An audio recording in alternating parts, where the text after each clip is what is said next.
What is going on, everybody? Welcome back to the channel. Hopefully you guys are having a good morning. It's currently 3:56 a.m. so sorry if I sound like I just woke up or something, because I kind of did. But the patch notes were just released for 3.6 for Fortnite Battle Royale, so we're gonna go over them, talk about them, see what's new and see what's changed. So let's get into it. So starting off, they're adding a new weapon called the Clinger, which is a sticky grenade.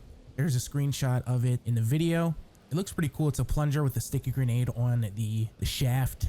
So let's take a look at the stats and see what it's about. So it's called the Clinger. It's a rare, uncommon rarity. You can find it in floor loot, supply drops, supply llamas, and treasure chests. It takes 2.5 seconds to explode once you attach it to a target or a base or anything like that.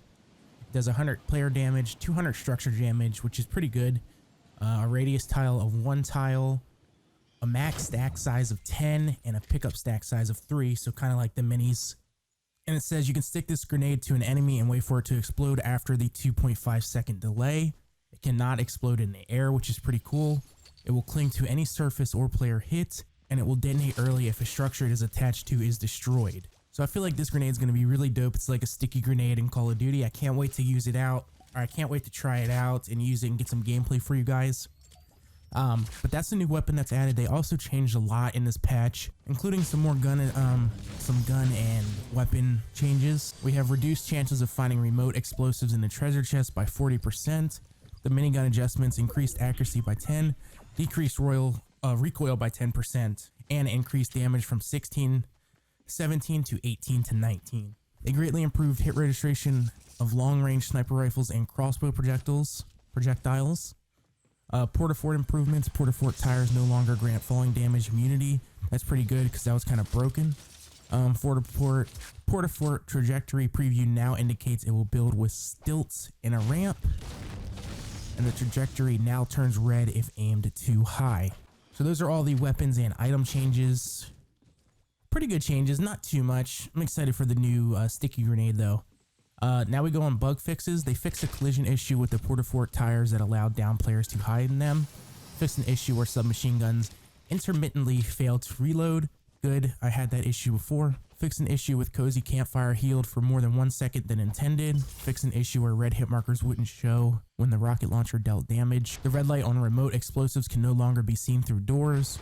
And finally, they fixed an issue causing consumables from loot llamas and supply drops to exceed maximum stack size in a player's inventory. So far, all in all, some pretty good changes, and it's not even over yet. Let's move into the gameplay changes.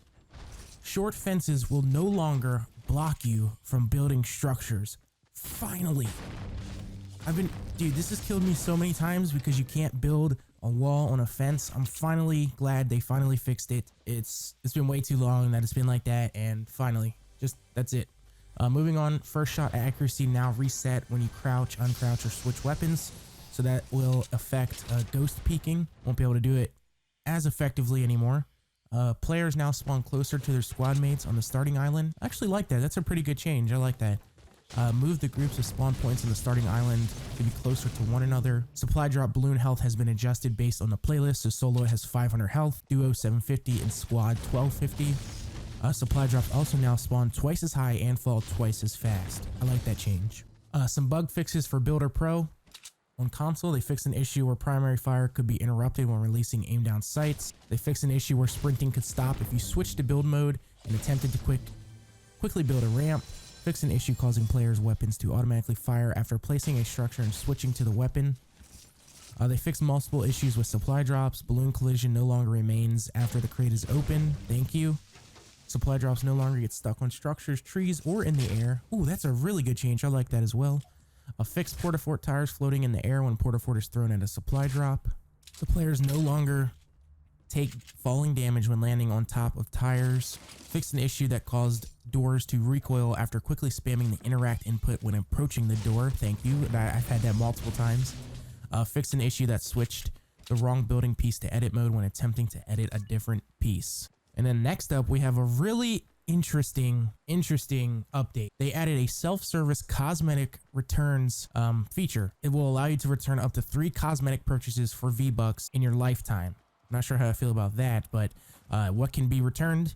Emotes, gliders, harvesting tools, back bling, and outfits. What cannot be returned? Battle pass tiers, the starter pack, founder pack, upgrade, loot llamas, and event and weekly item. That's really cool. So you'll be able to sell your skins on Fortnite now. 3 of them. A couple more bug fixes. The shadow play highlight button is visible on the victory screen. Fixed an issue that prevented the shadow play highlights button to function on the lobby tab after switching to another tab. They fixed an issue that removed the remove marker from the icon map.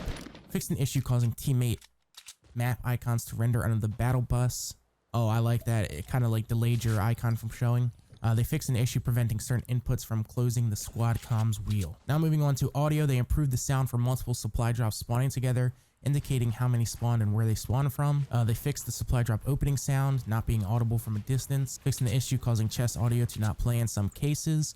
And the sound effects for metal doors now play when closing the door. Moving on to art and animation bug fixes, they fixed an issue causing part of the Raven's clothes to stretch across the screen. Fixed an issue with the bite mark pickaxe that prevented the biting physics from working properly. Now on performance, they improved hitching that occurs on player elimination. More improvements coming in 4.0. They resolved hitching that occurred when rendering foliage. Reduced hitches on Mac lol, by including pre-compiled shaders so they no longer need to compile in game. And then finally, the mobile section, they added an option to enable a fire button right side of the screen, which can be enabled via the use to tap fire. And that's pretty much it for this update, guys. It's a kind of juicy update I wasn't expecting this much of an update, but it's a really good update that's coming out and a lot of good fixes. So I'm really excited to hop in when it gets back up. Hopefully you guys do enjoy this video in the meantime, and then I will try to get to some cleaner gameplay for you guys and upload that later today as well. So again, thank you guys for watching. Hope you did enjoy. Definitely drop a like down below and a comment if you're still watching. I'll see you in the next one. Peace.